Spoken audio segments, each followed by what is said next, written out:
Willkommen zum ersten Gold-Invest-Interview im noch sehr jungen Jahr 2019. Wir sprechen mit Michael Hudson, dem CEO von Mawson Resources, einem sehr spannenden Cobalt- und Gold-Explorer, dessen Projekt in Finnland liegt. Mawson hat Ende letzten Jahres sehr interessante Neuigkeiten veröffentlicht. Da wollen wir mal genauer hören, worum es geht. Und natürlich wollen wir jetzt zu Jahresbeginn einen Ausblick auf 2019 einholen. Michael, welcome. Thanks, Björn. Happy New Year. Yes, to you too. I said this is the first interview I'm doing in 2019, so of course we'll go for your outlook for the year later. But to start, we want to talk about the news you brought out end of last year, which was a culmination of all the drilling Mawson did, or almost all the drilling you did in 2018, that is the initial resource calculation for the Rajapalot gold and cobalt project, to be precise, Raja and Palokas prospects. Could you please summarize the results for us?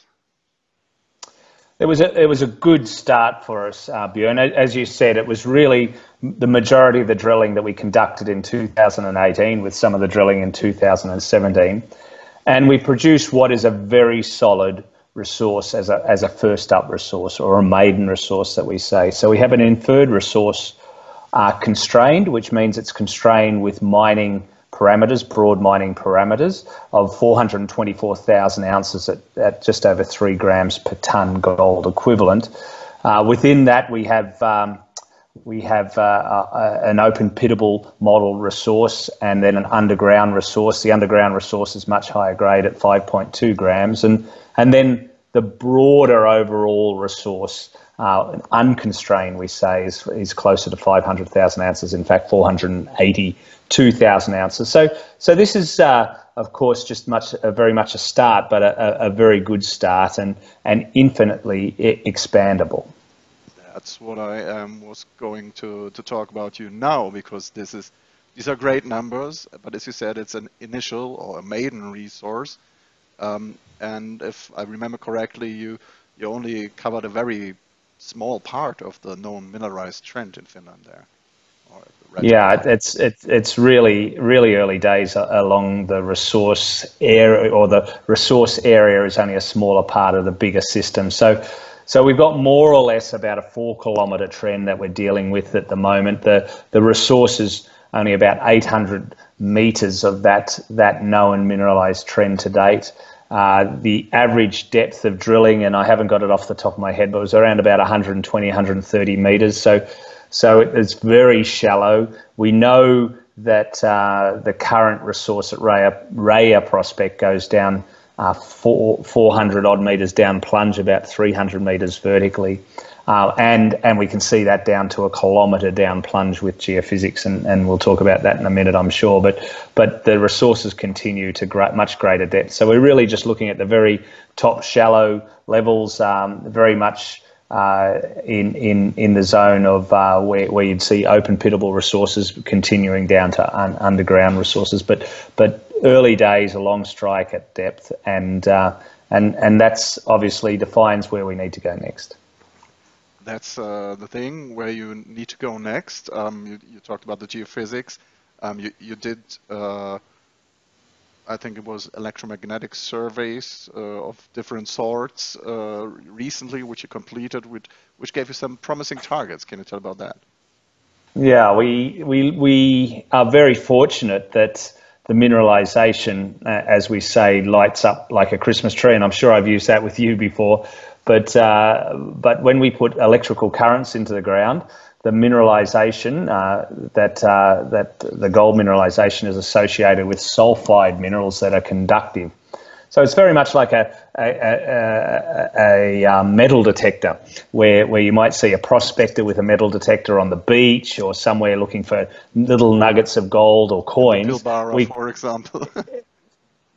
For example, and we make these very big metal detectors that are somewhat like 500 meters by 500 meters or something like that. So we know that the mineralization, the gold mineralization, where we've measured it now, where we've got that first initial resource, lights up, and we can see it, but it doesn't just light up in the known zone, it continues immediately below that. And as I said, the geophysics can see the Rajapalot prospect down to a kilometre down the plunge of the body. We've only tested 400 metres of that. And of course, that's only a limitation of how deep we can see it to date. It's actually open beyond that, and we're still got surveyors out there doing this work. So we've done a lot of geophysics over the years to test the near surface area, when we've basically been going through the science experiment of trying to find the gold. The research and development end of the project, or the stage of the project, is coming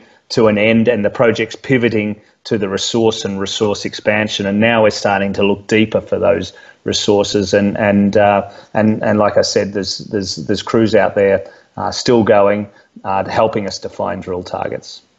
Okay, so you have targets, you're looking at more targets. What are the plans for 2019 then? Will you focus on Raja and Palokas to increase the resources there at depth, or will you go for to broaden the resource, the known resource areas? Will you drill other prospects? What are the plans for this year? Yeah, it's very tempting to. We're like a bull in a china shop, right? How do we focus? And clearly, this project, with that pivoting that I spoke about, needs to build tons.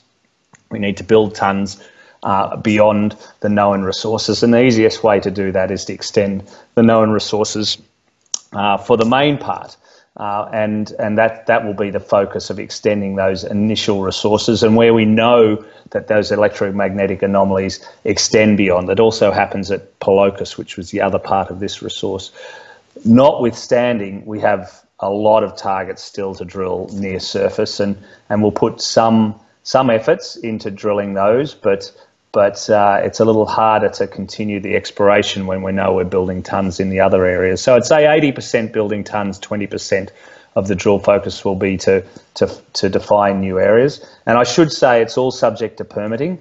Every year, every 2 or 3 years in Finland, every permit in Finland goes through a renewal stage, and the area that we're drilling is going through a renewal, and that's currently going through the stages now. We hope to have 5 rigs on the ground before the end of January, but that's just subject to that permitting.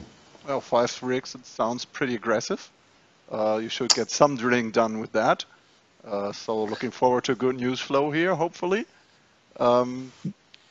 Now we've been talking about the project as a cobalt and gold project, but we've been talking about the grades in terms of gold equivalent. As you said, I think in your press release even, that Rajapalot is one of the 3 leading gold projects in Finland in terms of grade and contained ounces. But the cobalt content is also very important, or of strategic importance. Can you explain what that means? Yeah, it's quite a simple one. I mean, it is a gold project. About 80% of the value comes from gold, and about 20% of that gold equivalent, if you like, comes from the value of cobalt. That's associated intimately with the gold.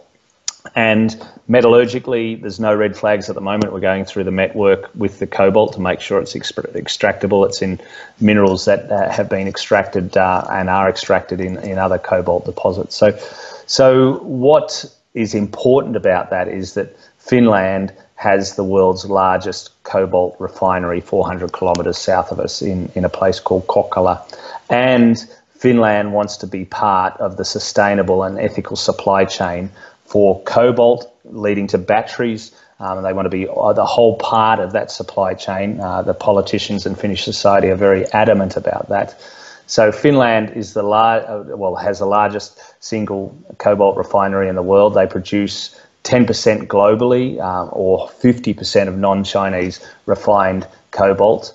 Yet over 90% of that cobalt today is sourced. Those cobalt minerals are sourced from the Democratic Republic of Congo, which has some questions around it, of course, in a macro sense. And they only produce about 0.5% of the world's mined cobalt to date. So coming up with a very strategic gold and cobalt resource for Finland is very important, and this will grow and become a lot bigger, and will really has the option to help Finland meet its needs for those sustainable and ethical desires that they pursue in the battery and cobalt space.